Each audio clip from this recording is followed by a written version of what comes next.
The movie starts in a football stadium, a match between two arch rivals. The spectators are enjoying every second of it and cheering for their respective teams. However, one particular man seems to be scared. He knows something that no one else does, that the stadium will explode if the noise level exceeds 100 decibel. There is an indicator inside the stadium that displays the noise levels. As the scared-looking man is on the phone talking about the possible explosion, a fan overhears him and inquires about the matter. With an anxious look, the man reveals everything about the possible explosion. He then asserts that if a goal is scored, the noise levels will obviously increase. Hearing this, the fan becomes worried, but he knows what he is supposed to do. He has to prevent any goals until the final whistle. Unfortunately, the home team gets a penalty. Chaos is about to unfold, but in the nick of time, the fan heroically runs to the pitch and kicks the ball. This delays the explosion for the time being, but can you delay it until the full-time whistle? Following this, the movie goes into a flashback.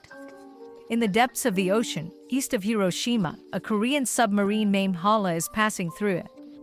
Inside, there are several Navy officers trying to protect their country from attackers. The leader of the group ISW.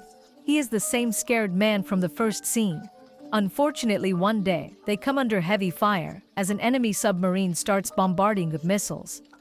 Kong calms his crew down and tries his best to guide them towards safety, but is unsuccessful.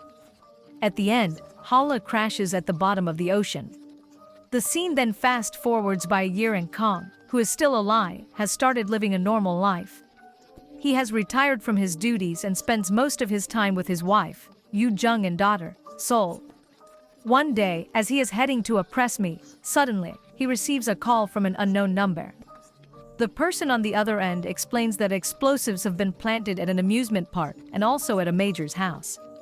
He then asks Kong to select a location among the two, but as expected, the latter hangs up. Following this, Kong attends the press meet where he is asked about the submarine disaster that killed many crew members. One of the reporters even asks Kong if he did anything to help the situation at all. However, he does not answer any of them and remains silent. Next, the major receives a parcel at his home and on opening, he finds a bomb inside. At the same time, another bomb is found at the amusement park as mentioned by the anonymous caller. Sadly, before the major can react, the bomb explodes, leaving his whole family injured. In the next scene, Kang's wife, Yoo Jung, receives a call, informing her to arrive at the amusement park as soon as possible.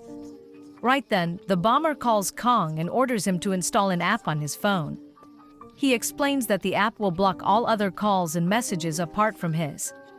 Kong obviously thinks the entire thing is BS and refuses to comply, but when the caller threatens to detonate the next bomb, he hurriedly installs the app. And as soon as he does so, he receives the next location which is going to be bombed. To Kang's horror, it is the city's largest football stadium, Asiatic Main Arena.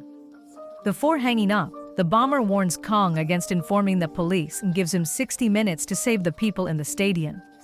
Kong wastes no time and rushes to the Asiatic Main Arena where a club football match is being held. He goes inside the stadium and immediately starts panicking after noticing the sheer number of spectators there. Moreover, finding a tiny bomb inside the time frame is also virtually impossible. Just then, the bomber calls Kong and gives him some instructions. Firstly, the bomb works on sound. If the noise inside the stadium reaches 100 decibels, it will get activated. The bomber also reveals that the bomb is inside the VIP sitting area. In the meantime, a news reporter, O'Day, hears Kong talking to the bomber. He recognizes him as the captain of the doomed Hala submarine and inquires if everything is fine. Kong simply mentions that a bomb is going to explode if they make too much noise before walking away. Hearing this, O'Day becomes terrified and he starts brainstorming ideas on how to control the crowd. When nothing comes up, he covers his mouth and rushes to the field in an attempt to distract everyone. The plan works for a while and the crowd becomes silent, but soon, he is taken away and the match resumes. Meanwhile, Hong is still on his way to the VIP sitting area, which is exactly on the opposite side of the stadium. Unfortunately, at the same time, the match goes to penalties and a player scores a goal. This prompts the crowd to go wild and the sound level easily crosses 100 decibels, hence activating the bomb.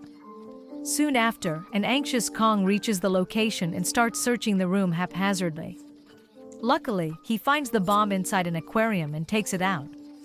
He then asks everyone in the VIP area to evacuate. All the people comply and they rush to safety. However, one kid is left behind with only 5 seconds on the bomb timer. Kong, who is already out, sees this and rushes to save the kid. He covers her body with his, and at the same time, the bomb explodes. Fortunately, both of them survive, and as Kong walks out of the room, holding the little kid, everyone claps for him with respect. Later, as Kong is leaving the stadium, he again receives a call from the bomber, who reveals his next target. It turns out to be a local swimming pool resort, which is always sprawling with people. The timer also starts, which is exactly 60 minutes. Since the resort is very far, Kong asks the reporter, O'Day, to lend his car for the day. The latter obliges, but only on the condition that he can join. Kong doesn't want to endanger anyone, but since he doesn't have much time, he agrees. On the other hand, as Seoul is returning home alone, she gets kidnapped. Meanwhile, Kong showcases his impeccable driving skills and manages to reach the resort in a matter of minutes. But in the process, he breaks every traffic rule imaginable. Right then, Kong receives a call from the bomber, and this time, he also receives a picture. It is of his daughter, Seoul, who has been tied and placed inside a black car. The picture devastates Kong, but he quickly regroups and focuses on the task in hand. He then proceeds to the swimming pool, but not before ordering O'Day to search for the black car. Shortly after, Kong starts looking for the bomb around the area. He suspects that it is inside the water like the last time, and surprisingly, he is correct. To get a closer look, Kong dives inside the pool and tries to disarm it. Elsewhere, at the amusement park, his wife, Yoo Jung, has arrived at the scene, donning a bomb suit on. It turns out that she is one of the best bomb diffusers in the city, and that's why she has been called upon. Unfortunately, while she is trying to concentrate, a couple living in the nearby apartment makes a loud noise. This activates the bomb and the clock starts ticking. At this instance, we are shown the scenes of two places, the swimming pool and the amusement park, where the husband and wife are trying to defuse the bombs. The situation is tense in both the places, and at the end, they decide to shield the bomb with their own bodies, hoping that it can save people.